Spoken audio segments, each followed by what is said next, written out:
President Donald Trump nominated Jerome Powell to chair the Federal Reserve Board on Thursday, saying that today is an important milestone on the path to restoring economic opportunity to the American people. If confirmed by the Senate, Powell would replace Janet Yellen, the central bank's first female head, who was appointed by former President Barack Obama in 2013 and whose term is set to expire next year. Powell is strong, committed and smart, and if he is confirmed by the Senate, Jay will put his considerable talents and experience to work leading our nation's independent central bank, the president said, making the announcement in the Rose Garden.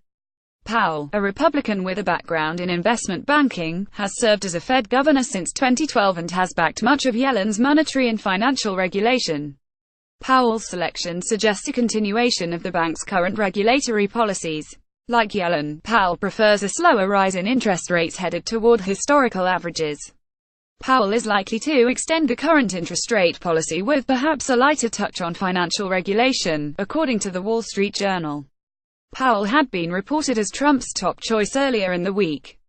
The president called Powell on Tuesday to inform him of the selection. According to the WSJ, former President Barack Obama appointed Powell to the Fed in 2012.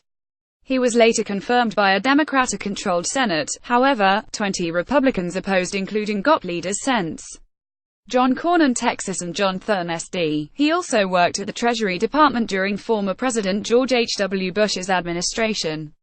Powell would be the first Fed chair without a Ph.D. in economics, leading some experts to believe his influence over the Fed may be limited. He is not an economist, Bloomberg economics editor Michael McKee said regarding Powell. He's going to basically following the policies that were set in place. Powell keeps Wall Street on the same course, he said. McKee also suggested that Powell will be heavily influenced by the staff around him, including whoever is selected as his vice chair, adding that he's likely to be Yellen-light. During an interview on Fox News last week, Trump asked Lou Dobbs who his pick would be to run the Fed. Dobbs initially looked stunned by the question, but ultimately told the president he should consider retaining Yellen. I personally believe that Janet Yellen might be worth keeping. She was in my office 3 days ago. She is very impressive and I like her a lot, Trump said in response.